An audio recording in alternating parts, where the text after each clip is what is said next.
গল্পের নাম জাপানি পুতুল, সিরিজ 1।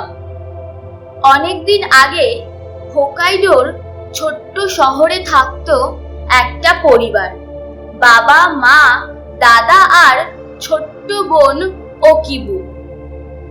ওকিবুর নিজের সংসারে 4টে পুতুল, 2টো ছেলে পুতুল, 2টো মেয়ে পুতুল, আর ছিল একটা বাদর পুতুল।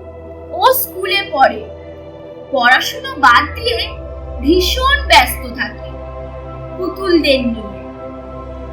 ওর দাদা বাদর পুতুলটা নিয়ে আসার পর বাদরটা ভীষণ ঝামেলা করছে।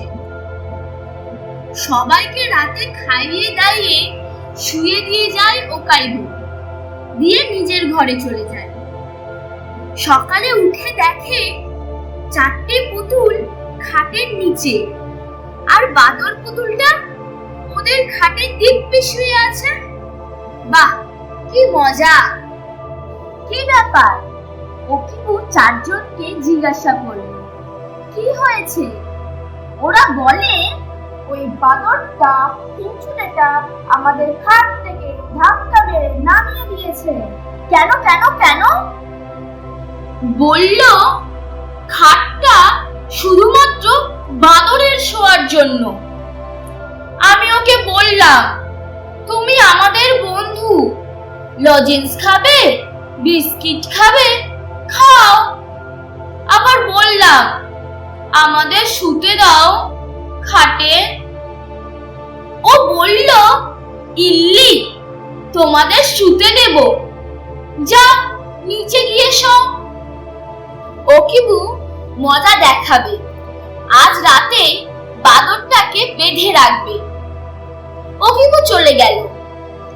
সেই রাতে সবাইকে খাটে শুইয়ে দিয়ে বাদরটাকে বেঁধে রেখে চলে গেল।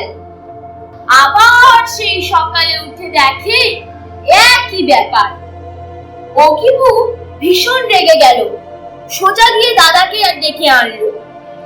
দাদা সব শুনে বলল, হ্যাঁ শুনলাম, বুঝলাম। আমি দেখছি, আমি একটা কুকুর পুতুল নিয়ে আসছি। ওই কুকুর পুতুলটাকে তোরা ওই বিছানার কাছে বেঁধে রাখবি। ওই কুকুরই তোদের পাহারা দেবে, বাদরটাকে কিচ্ছু করতে দেবে না।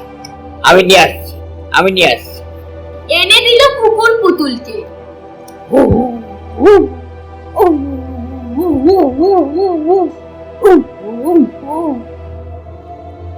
সামনে রেখে দিয়ে সবাইকে খাটে শুইয়ে দিয়েছে।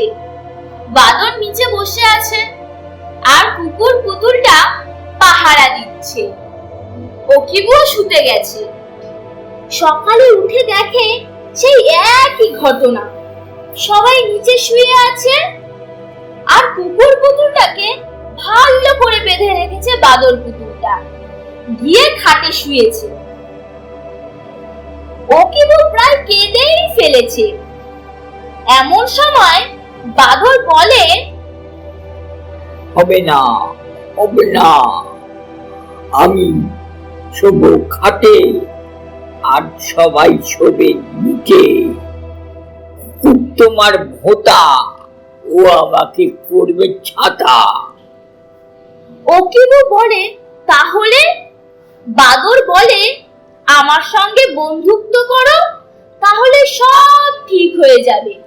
বেশ, তাই হবে। সবাই বলে ওঠে, আমরা শোবো খাটে, বাদর শোবে মাঠে। কুকুর যদি চেঁচায় আরো কিচ্ছু হবে না তাতে। আমরা শোবো খাটে,